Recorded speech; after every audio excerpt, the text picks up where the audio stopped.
Well, we're recording audio now. Good. We're always recording audio. I don't know what that machine does. It makes useless bar graphs. Well, at least your laugh is registering now. Great! Look at that bar graph. Finally. Your deep voice doesn't register. So funny, it actually didn't register any See, of that. See, look, talk normally. Hi, I'm Marlon. I am using my usual voice to... No, that's not your usual voice. Oh, hi, I'm Marlon! Look at how crazy it is. Hi! Oh my goodness! Is that my usual voice? That's your usual voice. See how small it is? I know. Hi, Auntie. Cheers. Keeping it ancestral, drinking out of a jar. This in this case. Is it? Or is it Parul Auntie ancestral? / I just started a new lineage of jarness and jarness. Your jarness. My jarness. My jarness. The jarness. I have a jar pilus. problem. You do? I know. What are you going to do? Ship those jars with you to New York? Yeah, I'm taking 2 for sure. Obviously, I'm taking a 1 liter and a 500 ml jar. How am I going to... Like, Marlon, honestly, it made me feel so much better when I had a mason jar. Like, it's not a mason jar. Is a mason jar a brand or a size? It's like a style of jar. Okay, well, I don't care about the style jar. It made me feel so much better when I had a 1 liter jar and a 500 ml jar and a little jar. Just like... Does anyone ever call you Jar Jar? No. Mostly because I've never really watched Star Wars. Me neither. Yeah. Because that guy Jar Jar Binks is in it. It's like an alien, Yeah. I think. Anyways, back to our auntie-hood. Auntie, the final episode! It's not the final one. Don't say We're it. committing ritualistic suicide here so that we may become an inspiration to a generation of nomadic Indian cooks. Okay. Okay, pull back just a little bit from that. But it's the final episode of us being together. It's our last day together. It's our last chance recording probably in this studio. In the studio, in the Palada studio. Casa de Palada. The Jungalo. Ooh. Kind of like Gigolo, but Jungalo. You know. Cooking something else in there, huh? Now, do you follow the hashtag Jungalo on Instagram? I don't. Yo, it's serious plant situation. Oh. Like plant That wouldn't have been my life interpretation. next level. Very This cool. one guy I follow, he's like, it's just So many plants. like hundreds of plants in His house. indoors have more things than the outdoors. I'm sure he's like, hey, you want to come over and water my plants with me? And he means it literally. Probably. Swinging from vine to vine between rooms. Seriously. Okay, so, Auntie Hood. I'm sad, / I'm tired, / I'm cranky, / my tummy hurts right now. Okay. / I'm leaving tomorrow, so I have so many feelings all at once in my body alongside with these other feelings. Good chicken. That's me right now. That's me. And you? So would you summarize that as glad, mad, or sad? If you pull out a tabla and start to explain yourself with the rhythmic drums. Don't try to limit me to one word. I need an isosceles triangle. I need you to put your dot somewhere. I can All right. give you a Venn. I can like make a word Venn diagram and share Okay. different sizes that each word represents. Nice. That makes I love visualizations. Yeah, I could create a visualization. I'm overall feeling very, like, I guess bittersweet, because that's one word, right? That's one word. One word. So feeling bittersweet about leaving you, but like also leaving this like place that we've called home for the last little while. Like it's just been really, it's definitely a specific moment in time. Like when else would we have started like the thing that we did, and also living together and getting to know each other, and then also getting to know each other through some aggressive cook sessions. Trials by fire. You know, representing that brown pre-tanned skin color. I don't know, man. Just like nostalgic and sad and happy. There's a lot to look back on. And Yeah. I'm glad we steered into it because there are a lot of reasons not to have done all of the things that we did. Let me hear in the most messiest way possible. How are you feeling? The most messiest way possible. 'Cause you could do succinct. I know you can. I aim to be succinct. Aim not to be. Ooh. This is a process now. So now you're swaying. Yeah, first starts with swaying, then the shakes. Okay. I don't know if I have enough battery on my phone to record some this. like palm rubbing. Okay, we getting both spiritual and okay. I told everyone that the reason we're getting together tonight is because it's my last day at Palada. And so, do it for Marl. Marl being Parul and Marlon? Are we now That's just a good one. Marl? It's a good one. I'm processing a lot. I mean, it's also my last week here, so it's sort of like, you know, the petals of the flower have been slowly picked away. We've enjoyed it in full bloom. It ripened. We got to share it. It was fragrant. It was recognized. And yeah, I'm super grateful that we got a chance to like co-create in this like artist house food residency thing that we just made up for ourselves. And I think it's like, as I tell people, I'm like, they're like, wait, what the fuck? Why? How? And I'm like, look, it just was weird. It was like an alignment of energies and availabilities and motivations. And you kind of like, when you shoot, you know, like when you see an alignment like that, you either shoot the gap or you like watch the window close, which like we were both going to be here for this month. We could have lived very different lives apart, chased different projects. But I think we'd always have regretted not chasing this as a curiosity. The funny story is I have a friend who looked up my angel list profile, which is like for startup people. And one of the questions, they asked 4 questions to like get to know you. And one of the questions they asked was, if money was not an object, what would you be doing? And you know what my answer was? What was your answer? Goan cookbook? Cooking Goan recipes in a modern kitchen to like reimagine them, to like... Shut the fuck up. I swear to God. When did you write that shit? Years ago. It's like the bottom of the page, and I completely forgot it. Wait, when you say years, like... Years. Like 5? Like not... Yeah, probably not in the last 5 years. We have to look at stamps, but I like definitely not this year, definitely not last year. Nowhere. You manifested that shit, yo. That's a hardcore manifestation. And it was more of a choice to realize like, hey, yeah, you could, you know, we talk about like capitalist society and all the other influences to the type of project we put together, or work really. And it was interesting to like not weight the profit incentive this time, and not to weight revenue as an important vector for this period of time, and to have the luxury of being able to choose that. But then like taking that out of the way allowed for this thing to kind of flourish. You know, and clearly at some point I thought I'd like sat down enough to write it down in a public place. But it was so funny to have a friend hear me out and then like snapshot and send it back to me to be like, okay, I guess you can cross them off your list. I was like floored. I was floored. Huh. So I think that there's like probably still more unpacking for this, because like I haven't chased, you know, like an artist style residency like you have, right? So like this is like a new modality for me. And I've like, of course we both like cooked in our homes, but like I've not cooked in a series of things. I've not really cooked in commercial kitchens before. And then of course like to be somewhat of an ambassador of like the style of cooking, these flavors and stuff like that. So the education aspect to it, like there's just so much that came with it. And then finally, like with our last cook, now a few days ago, almost a week ago. I don't know, what day is it today? Monday. Yeah, almost a week cooked ago. on Tuesday, like Damn. a week ago, basically. Yeah. Holy crap! But like that one was really special to me because like in that one we created a little bit of a wider berth for ourselves. We created a narrow berth because we agreed to do it 24 hours from the point we were sitting down together, but a wider berth in that we gave ourselves more money to play with. Right? We didn't create these sort of didn't try to make the most efficient menu possible. We wanted to make the one that I think was like most from our heart and most like complete as our last hurrah.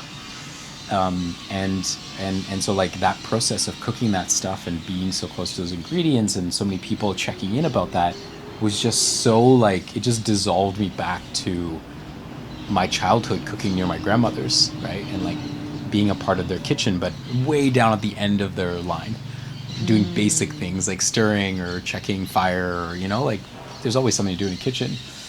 But it was so special to be able to transport there. Well, and just to like unpack what you shared a little bit, which is beautiful, and thanks for using as many words as you possibly could. Appreciate that. This is coffee in here. Like referencing our last dinner just for context for like people listening and stuff. If you've just tuned in. If you just well, we didn't actually share this, right? So our last cook, our venue dropped on Sunday, and we're supposed to cook on Tuesday, and then basically within 24 hours of discovering that it dropped, we found a new venue, and it was pretty cool because as I was messaging a bunch of people for venues, I was like, we have a lot of restaurant owners / like staple community people. Like we have a lot of their phone numbers, and I felt kind of cool. I actually felt very blessed, right? Because I was like, wow, we've really like met a lot of people as a byproduct of this experience we've created. But sorry, so we found a venue. Like she's like, Murray's like, hey, if you want this venue, let me know. And then at 3 p.m. we pulled the trigger, posted it on social media. 3 p.m. the day before, so on Monday at 3 p.m. As soon as you were like, yes, Parul, let's do this. This is it. Posted on social media.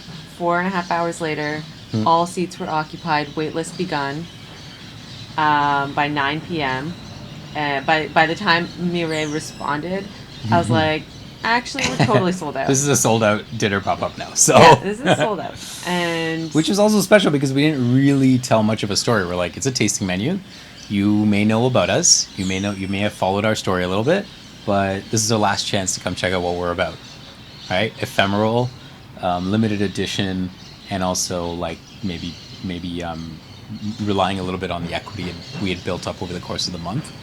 And I initially had a moment of like, who in the right mind is going to say yes to a like basically undescribed dinner the next day, taking up the whole evening? Dozens of people are hard in. So yeah. That's pretty special too. I think that was like a bit of a reward for how we built, and this is our 4th different place too, right? So we actually got to like tap into different communities, and the word started to spread from different areas. So wait, let's do like some hot overview summaries so we could dive in. So summary of that. Within 24 hours, we said yes, and we cooked a dinner. Within 5 hours, we were sold out. At that dinner, we had the most expensive, most elaborate dinner, both from a cost perspective on our end in terms of supplies, but a cost to the guests that would be coming. You made some epic meals of your ancestral lineage in ways that you've never experienced them before, and blew everyone out of the water, both with taste and spice. Yep. I made a dish that I've literally never made before, and I should have known that Hyderabad is spicy as fuck, and that we were gonna like light them up, burn people's taste buds off. And we had the community just fucking show up, like this restaurant owner Mireille and her partner Andres, like just like really held it together for us and supported us. Super lovely, super generous spirit. Santos, a sitar player, just like super generous spirit. Just showed, he's just like, yes, the answer is yes, like no hesitation. Yep. Less than 24 hours notice, I'm gonna come and play. Yep. Don't pay me, I'm good. And I was like, we're feeding you at least. Let's do that. Derek, the owner of La Negra, being generous and just fast tracking that, attending himself, bringing people with him. So the support just was rolled like in, abundant, which is amazing. And we cooked 4 times at 4 places. 4 totally different experiences. 4 pretty much totally different audiences, right? We did have a few people that came back and got to see us in different form, but like we think about like location-wise, the first one in Palada, the last one location like beachside in Goan, right? A separate club that don't even see each other outside of their shared interest for vegan food. And then Selena Hotel, which is like its own community, it's its own world. It's a few hundred people in its own resort, right?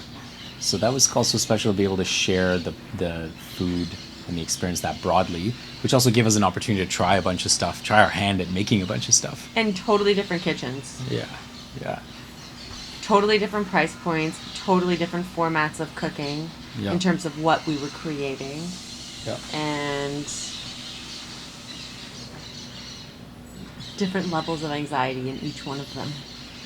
different with their kinds. own challenges. Yeah, which was great, which was super cool to experience that spectrum. Yeah.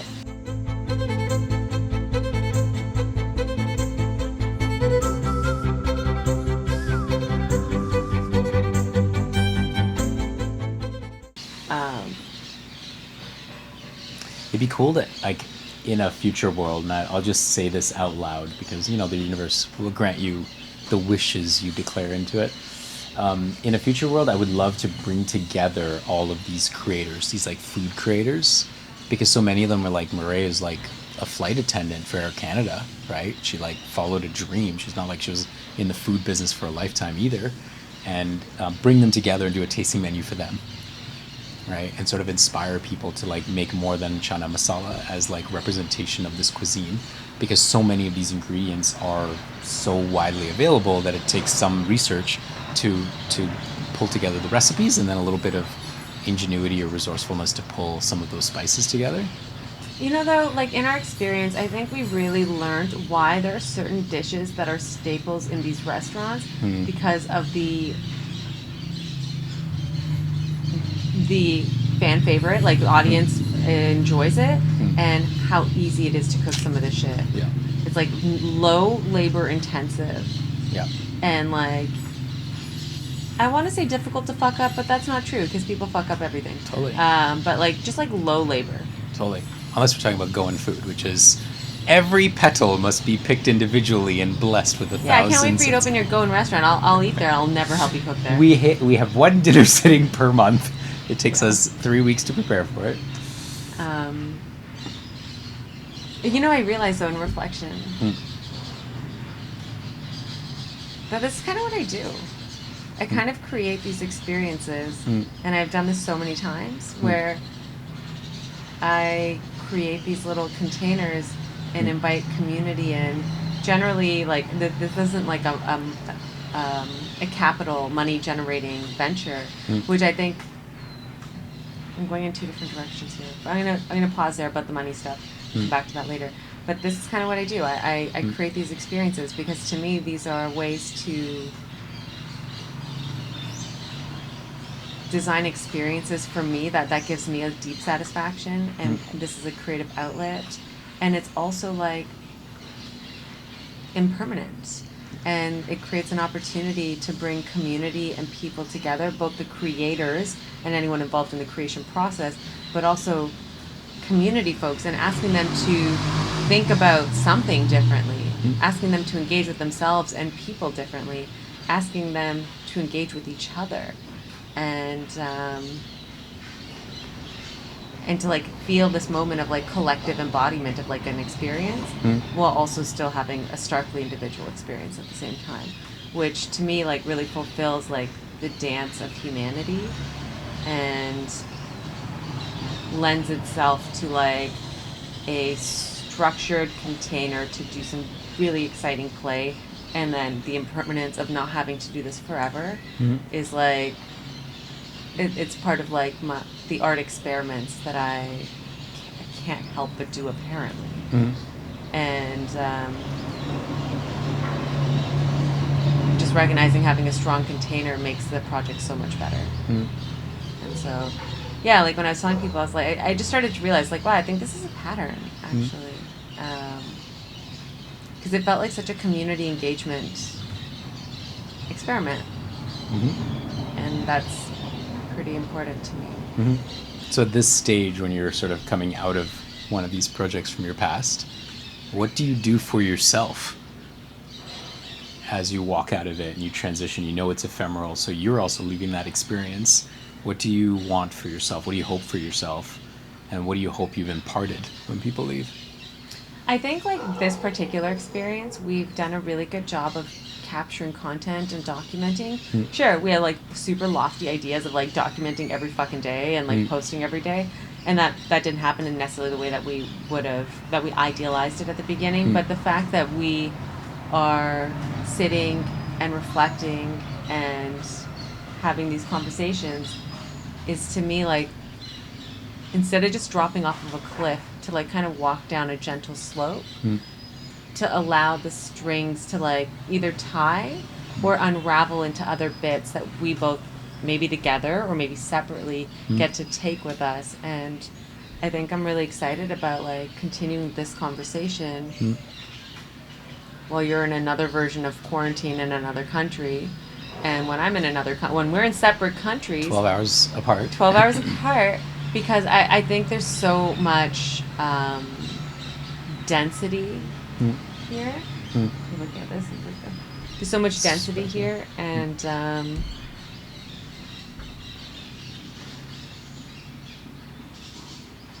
it's not like I'm trying to ghost the project. And so in the past, I think it's just ended and felt like we just went through this beautiful experience and it ends. And sometimes it could feel rather abrupt, or it's like, how do I crystallize this a little bit more? How do I create this content? And I have all these ambitions and ideas to do it, but they may or may not actually happen. So I think in this case, maybe this is a different learning of actually wanting to transition that energy. Yeah. Hold it first, observe it, transition it thoughtfully. Because we don't exist inside an institution, right? We are our own institutions. We're like, we can decide whatever the fuck we want. Want to come next month and do this? I mean, we've been invited to run a restaurant here many a time now. So well, we've been invited to like start a restaurant here. Yeah, exactly. Oh yeah, run a restaurant, and so. And of like taking it, whatever direction we want to take it, which is kind of cool. But yeah, it is almost like what is our container, right? Like, and what is the boundary of our container, time-wise and space-wise? We're apart 24 hours from now, right? But also like as a concept and as an idea and as a vehicle, right? Because a lot of people have like been exposed to ways of eating, ways of being, backstories, history. Like I was giving someone a history lesson yesterday about colonial past in India, and so you invite, or I guess both sides sign up to have conversations that they may have never had before. I also think that this particular project hits some pretty important notes for both of us right now, as we're both in like pretty malleable life moments where we recognize the quality of our culture is really important to us. And finding a way to like talk about it in a constructive manner is like necessary in a way.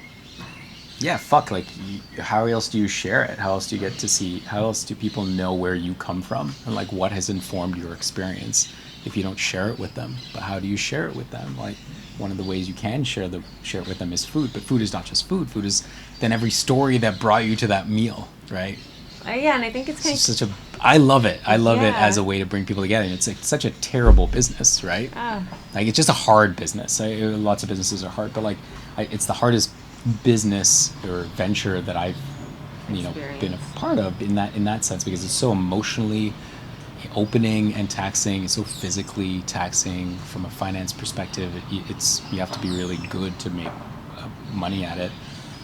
But then all this other stuff happens, and you can see why people want to build these little spaces, because it becomes a place of community connection, right? Joy. And that gives you glow. Like, we knew between two of our cooks, when one we could see the kitchen and interface with our guests, and the other one where we were separated, like that just did not bring the same type of energy, right? It was a very different energy. And so no, I'm super appreciative to have like gotten a chance to like do this, Well, I think we'll look back fondly a long time at what we did here. I also think like it's really cute and really sweet to see like how people like, hey Marlon, can we do a thanks auntie collab? Like at that dinner you had the other day, it was like you and Zach just casually making food, and it sounds like now people are calling you for curry. Like I have a curry emergency. Handed off a curry paste. I have a curry emergency. Marlon auntie, help me. And like in just the same, so auntie. That's like a very on brand with being an auntie. It's like, you gotta start with your auntie. What are you out of? All right, come over. Yeah, and like and for me it feels the same. People are like, wow, you want to help like host this experience around Indian food? I was like, fuck yes, I do, right? Like, and fuck yes, you want to like host experiences. If I can, I want to. Yeah, of course. I mean, this is just, it feels like the beginning of like the beginning and the end of like our auntie-hood. Beginning. It's the end of the beginning. The end of the beginning. And I feel like because we've been so thick in it, this is actually one of my experiences. When you're so thick in it, the reflection is pretty zoomed in still. And as you step back, either energy fully dissipates and momentum is like gone, or you have the opportunity to have like ecosystem sized reflections, like larger reflections, like for example digging into what it felt like to be an auntie, like the decisions we made when we said we want to be auntie. And I was like, hey Marlon, we have to like, let's be like, think about our margins a little bit more. And you're like, that's not very, I was like, I'm turning away people, sorry Marlon, I'm just, we're booked. And he's like, that's not very auntie of you. I was like, I don't give a fuck, we can't cook for more people. And it's like, we're maxed I measure with my heart, okay? I know, yeah, you are measuring with your heart. And it's just like, I'm like, Marlon, we're not going to have enough food. We're not going to have enough food. Oh my God, we ran out of food. Yes, Marlon. Yes, we ran out of food. Don't let me run out of food, mate. Let me make 2 times more than we need. With our heart. Marlon, we don't need to buy that much food. Yes, but what if other people come? I was like, I'm telling them they can't. So. And then, what happened? It was fine. And then they came. It was fine. And so. Anyway, it was beautiful. It was beautiful to be able to do that because, like, whatever, it is an expression as much as it is like sampling dishes. It's also an expression of generosity and care, and like reasonably, like some of these dishes will never be made here again. Like I've just looking at what we made. It's like you would never, like the shakuti we made. It was a 5-hour 1-person process together. There's 35 onions in it, right? And just 80 like chilies. Gross 75 Kashmiri chilies. Yeah, 75. So like it's just insane to do it. It's insane to do it. But I'm glad to have done it because in part it's like I know that the people that tasted that. 34 onions in that dish? That's a lot of onions. That's a ton of onions, all hand cut. So the next day I was like, ooh, yeah, okay, repeat stress injury from one day of being a prep cook. But like I know, like in our family, you don't eat that meal, you don't eat that dish except for like really like important occasions, and also you kind of batch cook it whenever you're making it and freeze portions of it so you don't have to remake it over the year. So the fact that some people got to eat fresh, same day made shakuti, vegan, in Nosara, it won't happen again in that way. And I'm really proud of the stuff we made. Like I was sitting there eating the shakuti and I was like, yo, this is, my grandmother would sit down and eat this and be proud, you know? I sent pictures to my family and they're like, okay, guess you have some skills then.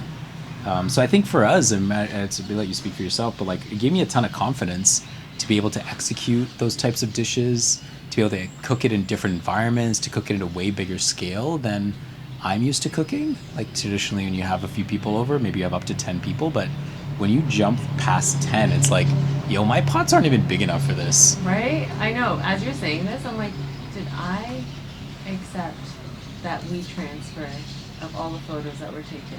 Ooh, last night's photos. The last night's photos. Anyways, I'll do that afterwards. Remind me to do that today.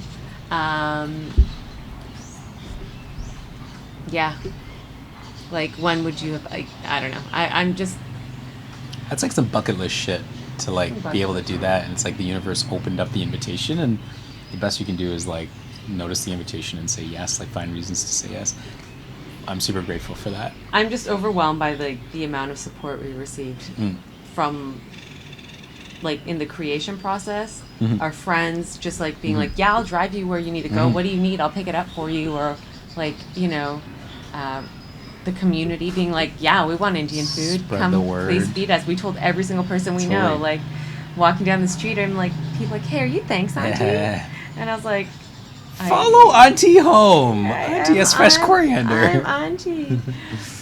Or people that we knew that are like, oh, it's you that's doing the Indian pop-up restaurant? And I'm like, local famous. Local famous. Is there any other necessary famous? No. Nah. Local famous. The other ones don't matter. But then wild to like hear that. I mean, it's totally that like historical trend where it's like one person makes an invention, but really many people made the invention that's like kind of thought about that idea at the same time about that dude in La Fortuna. I'd love for it to have him on still. It's an open invite, but I mean, so funny that that guy is building an Indian restaurant in La Fortuna basically on the same timeline that we're doing it.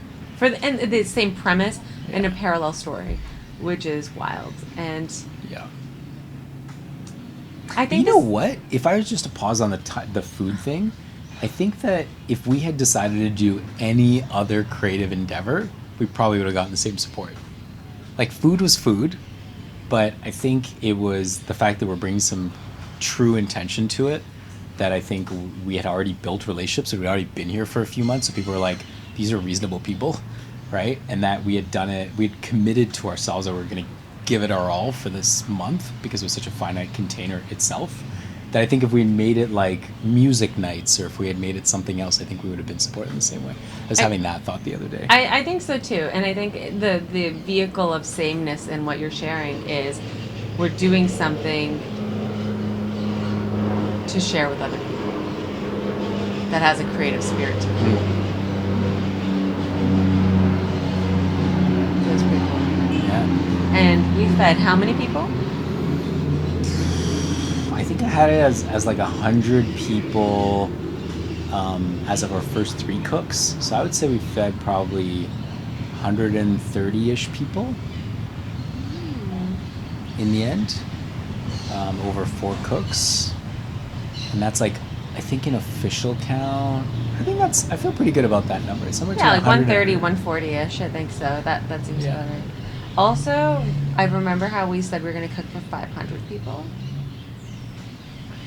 Now we know. How much work that is? And also we thought we'd cook 5 to 10 times in the month. Yes. We cooked 4. We didn't even cook. You know, what's so funny is like we didn't even really cook here. We never made food at our own house. You made that test batch of halva, and like there's a couple of things now as leftovers. We sucked at making leftovers the first time, and the second time we were too tired to even notice to pack leftovers, so we were like, no leftovers. Third time we had some leftovers, but it was like one dish, and the fourth time we actually had a couple of things. But we never actually sat down and like made these dishes with some of these spices, you know? So It goes to show you like how much time this thing requires. totally. Well, you see like if I think back to like my childhood and like all these ancestral houses, just how much labor goes into this function. Can you monologue for a sec? I got to pee so bad. Do it.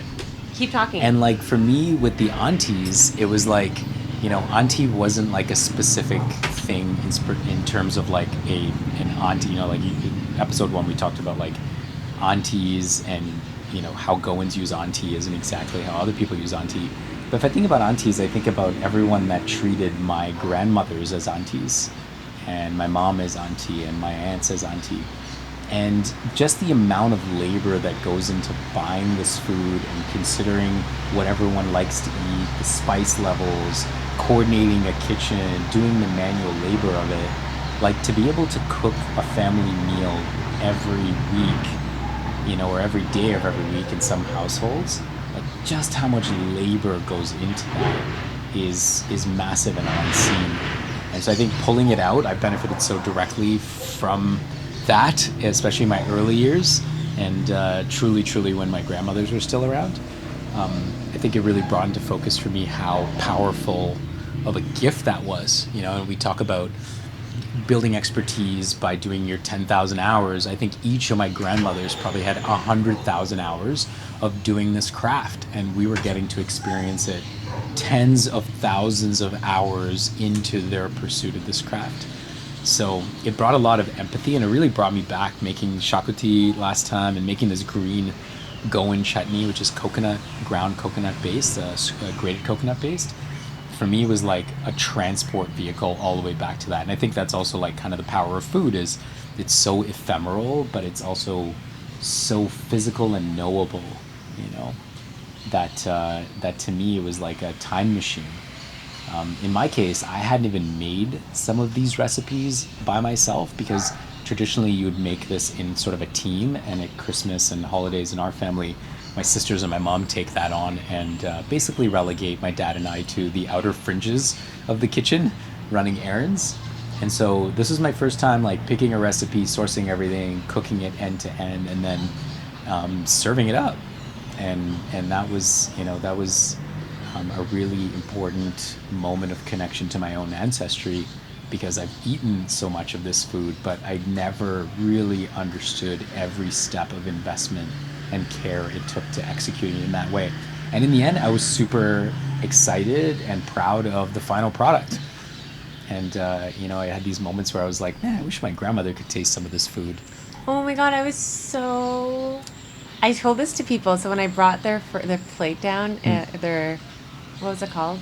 Appetizer, first course plate. When I was talking about the chutney, the green chutney you made, the Goan style green chutney you made, I'd tell them, like, I actually melted when you said this. You're like, oh my God, this tastes so good. I feel like my grandmother would be so proud of me. And I was like, I hate you for knowing that I was going to make that sound. But it was so endearing, because it was in that moment, it was so genuine as we were both like tasting and hustling. And you're like, you just That's like it. Click. You just took this like moment of pause, and you're like, damn. Did it. Because those recipes are, those recipes, they're always like, they're finicky. They give you the list of things. Some things are left off because you don't describe everything. None of the proportions are labeled. And then each time you buy the ingredient, you have to adjust it, because, cloves from this country are different than cloves from this country, or your coriander might be organic and therefore more pungent, so I think for that reason, all these ancestral recipes, they kind of say, like, here's what we're trying to go for broadly. Here's the container. But, like, you have to know what you're looking for. We can't describe every single thing because there's so much variation in the food, And I think that's why, for me, it was like this unlock, because it wasn't creating it back in Goa. It was trying to recreate it in Costa Rica. And I never, ever made this at all. But I've eaten it hundreds of times. Oh my God. Anyway, yeah, that one will burn in my memory a long time. And like for me, when I was making the imli chutney, the brown signature chutney, tamarind chutney thing, I didn't even do it from the whole fruit. I did it from it was already one step ahead. I didn't start from the beginning. And it was so labor intensive, as per the Instagram lives that I did, late night. And then actually just called a friend by chance, because I was like, fuck, I need some company while I do this like laborious ass job at like 11 p.m. before we cook all day tomorrow. And she just happened to be another auntie. Yep. And a friend who's at her time zone work. That's why I called her. And I was like, and she's just like big auntie energy as well. And then she's like, wait, what are you doing? And then like I video chatted with her, well, Instagram live with her, and she's like, yo, no. And gave me some hot tips, literally. Yes. Die an old woman finishing this dish if you do it that way. And it was just like, we all know these like little secrets, and like somehow our ancestors, our moms, have like collected all the secrets over their time.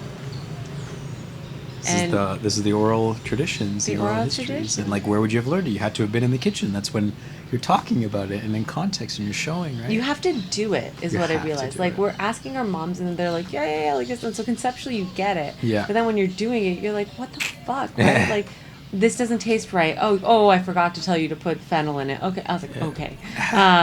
You have to know the smell. You're like, okay, but can you play the smell for me now so that I can connect to that step? She's like, don't put too much water in it. And it's like, oh, but what she didn't tell me about the chana masala is like, but all the chana floats. So if it looks like there's like a little bit of water, push it down. I just, there's just these like little things that. Now you know. Well, that's why your mom said, I think, when she's like, when you cook for 25 people, now you know how to cook. Right? Yeah, she did say that. She gave you auntie badge that time. She gave us auntie badge. My mom literally asked me if we were going to sell, like continue to sell, which is her version of being like, yo, that could go pro. My mom doesn't think that we can go pro at necessarily anything, but that was like high compliment. She didn't get to taste it, but just on site, which also aunties can see. aunties can do an inspection on site and know where you're, whether you're in the right place. So that was high kudos for my mom. Yeah. We can share. We put it on our collective imaginary accomplishment board. Award board. Yeah, and it's like we FaceTimed our moms less and less as we continued. Or like We always had we always knew, but then you're always like, and then you're a little bit like, you lose a sense of confidence in that moment. You're like, okay, or like it's gone here. Where do I want to go next? And so I think for us, I think the exercise really there was just being confident in ourselves, and none of the advice was really surprising, right? In the end, you're like, yeah, I mean, it's not magic dust, it's food. You're in a kitchen, and we have all the ingredients right here. So, well, here we are. At the end In our of final the beginning. In our final hours of the beginning. Yeah. And maybe we should go walk on the beach. Let's do it. Any advice for me? This is like the last time we'll get to sit probably together for at least a few months in this process. We've gotten to see so much of each other and build and co-create and deliver and share. Now we're releasing it back into the universe. But in this process, as you've observed us and me closely, any words of advice that I can take to my next place, my next containers?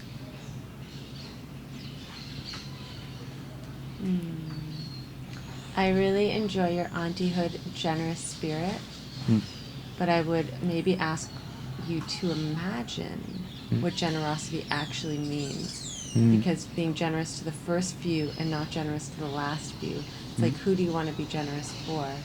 When you think about, I'm just like, doing like the most like stressful thing on mine was portion sizes, right? And like, this is why you played it the last night, because that was a better way to play with, but like, you know what? Forget the actual like mechanics of portion sizes. It's just like in anything. Like, I'd like to say that I'd like to hold an abundance mindset, but there's also a finite amount of energy that you can exert in one moment. And so what does abundance or what does generosity look like? And how would you choose to distribute it?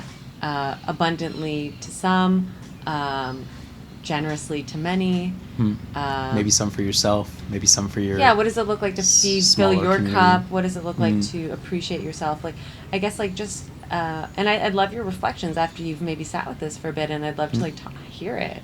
Is like, what does generosity mean? What does generosity mean to Marlon? What does generosity mean to auntyhood? And like, what is being radically generous or like generous in like a new world concept look like? So like going from micro to like going up and up in like kind of the scale of it is because I think the generous spirit is epic and beautiful and important, and it's just inherently it's going to run out, and you want to make sure you cover. Not going to inherently run out. I want to like be away from that kind of like language, but I think it's so evident in your being.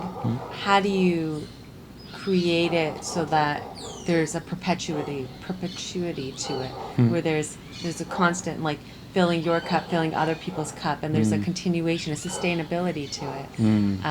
What would that look like, or what does that feel like? And then more broadly so. I hear thematic relation to boundaries, setting boundaries for oneself, setting boundaries for other people. I get that. That's really useful. Yeah. Thank you. I mean, I get a chance. I guess we're both going to get a chance, right? We're kind of like bolted out of here, and then like new containers, and a chance to like integrate for ourselves what this whole Costa Rican experience has been, what this last month has been, and probably some space during our travels, and then settling into new spaces to kind of, go into the dream state and pull out some lessons. So that's one I want to reflect on, because I think I was really inspired. Usually it's I don't like to just do work because it is revenue generating or profit generating. Of course, that has to be some step of it if you want it to be sustainable. But I really haven't steered into a creative project like this. I know my creativity is much smaller, much more intimate, it's never open palm like this, right? I've always been shy about publishing. I've been shy about recording myself. It's very rare. And so like even the whole process of becoming more creative and being creative in public has like been a real like revelation to me. And I think like that is going to be part of my identity going forward, because it's so funny how much it helps people see you for you, right, when you're fully expressing yourself. But I think it also gives people permission to kind of, there's like a yes and, like, oh my goodness, okay, what can I do? How can I? So it gives people more chances to interface with you, right? And I've always sort of created these very narrow ways to interface with me, and that's like you kind of have to form a single file, in this weird way. But like all of a sudden you're standing in a restaurant, and you're cooking or moving plates or whatever, people are interacting with you in 3D. Oh my god, it's so stressful at times, but yes. But it's so, you sort of realize how open you become, but how much more live you feel in those moments, right? You kind of go into a flow state, in a much more humanistic but spiritual state. So I think I'll take your advice, and I'll pack that other piece as well for me, just the power of creativity and prioritizing it, and what it means beyond just like this one simple act for a period of time, but also how to create a creative spirit, right? Because I think you live more in that modality, and I sort of experience creativity in these little nodes, especially around food. But I'd love to weave that together, because it was really invigorating. I forget what your question was, but I'll ask your question back to me, whatever it was. Ditto. Your question, but ditto. My question to you was like, hey, after you've seen everything you've seen, what advice would you have for me? Oh yeah. What advice can you leave me with? I think the advice, or my observation, comes back to time, and acknowledging that we all experience the world very differently. And my experience of you and your relationship to time is remarkable. And so I think I've had to adjust and just appreciate that this is how your perception works with time, right? Your time works more in sequences and next energy flows. It doesn't really work with hands of a clock, right? It's not as bound by that, but there are moments where Parul's impression of time and the clock intersect, right? And actually most people are experiencing the hands on the watch, because that's an objective standard. So I would just be aware of moments, or to create expectations with people and create expectations for yourself, right? I read this thing a long time ago that said people that are perpetually late, the mass tardy, are actually late because of their optimism. That's actually fun. That's real. Right? Which then you realize you're it's not someone being a dick, but it can be perceived like that, right? Because obviously people have very different relationships to time, and some people really prioritize, and there's more conferred in the message of someone not honoring time in the in the way that someone does. But I would be aware of that, because I think it signals a lot more than you may be aware of. And if you want to interface more and more junctions with people, it may mean appreciating from their side how time is perceived, and to buffer yourself, right? One of the things that relieved my stress was I started buffering you, right? Right? The other day when we were at the market, I was Parul's in there, she's talking to someone, let's just go. She knows where home is, and it's not offended. I'm not offended. She's not going to be offended, because I know that you will prioritize a connection experienced in that moment over the container of some sort of outside time limitation, right? What was said is just ephemeral. It's sure, yeah. And so I've created that, but that's created a lot of ease for me, because I don't put pressure on you, and I don't put pressure on myself. Yeah. But then if you do that for yourself, you put the little water wings on yourself, and you're hey, yeah, Parul's probably gonna walk around here. She doesn't wear a watch, so she never knows what time it is anyway. Her phone dies half the time at night, so at night all bets are off. But then for people that don't know how to interface with you for time, they may go through types of heartbreak or misinterpretations about what you mean to them, or what your commitments mean to them, right? I think that's a really big one for a lot of people. But because I got to see you so closely, and in a kitchen, there's no hiding. When everyone's emotional state, and how timing is working, and how fast people think fast is. But I think that one is a base level thing, you know, that I think will help, will just help you to interface with different types of people in a way that's more harmonious, and then also gives you a lot more chance to do you, but by setting better expectations for yourself and for the people around you, and not having them have to interpret how to do this thing for you. Like you can walk in with your own care instructions around this. You're gonna because create you know them. well, we're gonna do this for each other. I really hope we do this for each other. Yeah, we are. We're gonna definitely do this. Because there's so much, I mean, there's so much to learn. Like, we're two adults. It's not like two kids at Frosh Week that just moved into university together. We're like two adults that have lived lives and have had teams and have, you know, like have lives, and then have come together and intersected, and we are our own people. And all of a sudden we chose to intersect in this way. We chose to co-create together. And so there, in this moment, we are just very aware of each other and probably very aware of ourselves. Like, I know my antagonism in some of these environments for me is like how I get going. And then for you, it actually interfaces. It doesn't necessarily interface for everybody. Not everybody wants to be challenged in a place where there's already stress, but you really thrive on that, you know? Yes. So I would love to do that. I think we can... To create a care manual for one another. We agree on like a table of contents, and it's like 10 subjects that we share the same headings. We don't write more than a page, so it's consumable, also not onerous. And that could be another way for us to come together and sort of share and talk about this stuff, right? Auntie instruction manual. I love it. I'm intrigued. I'm super into doing this. I see the sun. It's about to drop below the treetops. Reaching the place of golden hour and You're a reservation. about to get sunset on your last day here. I know, it's not We're raining. truly blessed. We are blessed. We'll probably have a table outside. So perhaps we shall wrap this and go enjoy the sun together. Okay. But that's helpful. Yeah, time. It's true. I actually am very optimistic about everything I can do, and I just like want to be generous in a way of like connecting with people when they're talking to me. And I wasn't like that before, and I realized that it was a really unfun way to live life. Of like always rushing. It's just like such a city thing. She's sorry I'm late. I gotta go. Bye. I gotta go. And it's like, late for what? I mean, time is a construct, but it's still like a tool we use to synchronize moments when we want to be together on the same thing, right? Totally. So that's all the like the conversion rate I would ask for you to build for yourself, and I'll write it in your user manual if that's one of the topics, because I think it's like one of the things I observed, and of course, like maybe it's just my own predilection that caused it to surface, but I mean, it's true. I actively try to be on time for things. And as I slowly decolonize and decapitalize my body, the need to like be somewhere on time, the need to wake up at a specific time is starting to dissipate, because it used to give me a lot of anxiety. And it's like, here, there's so much permission. Tico time, Indian Standard Time, just like all the permission to show up when you're ready. And I'm like, I'll lean into that. Like, totally.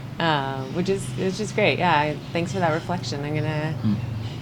I mean, I kind of already knew that, but you said it in a way that's really interesting, and I'm gonna brew on it a little more, because I acknowledged that at one point in my life, but then forgot about it. That like people's responses to how I perceive time is either generous or turbulent, depending on their state of being in that moment. And I think a lot of people can relate to that, of like how time impresses upon them. Anyways, but also on the flip, when people are late, I'm just like, yeah, cool, man, don't worry about it. I always have a book. I always have a notebook. I don't always have a phone, because it's sometimes dead. Hang out when we do. More reflections. I guess at we'll distance, hang out maybe. when we. I guess we'll hang out when we do.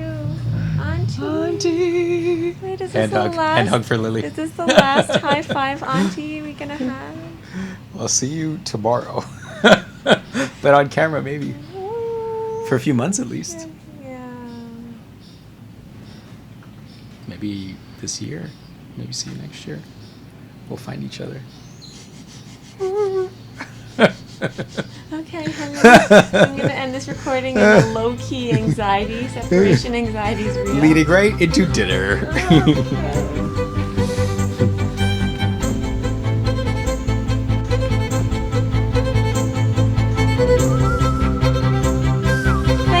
see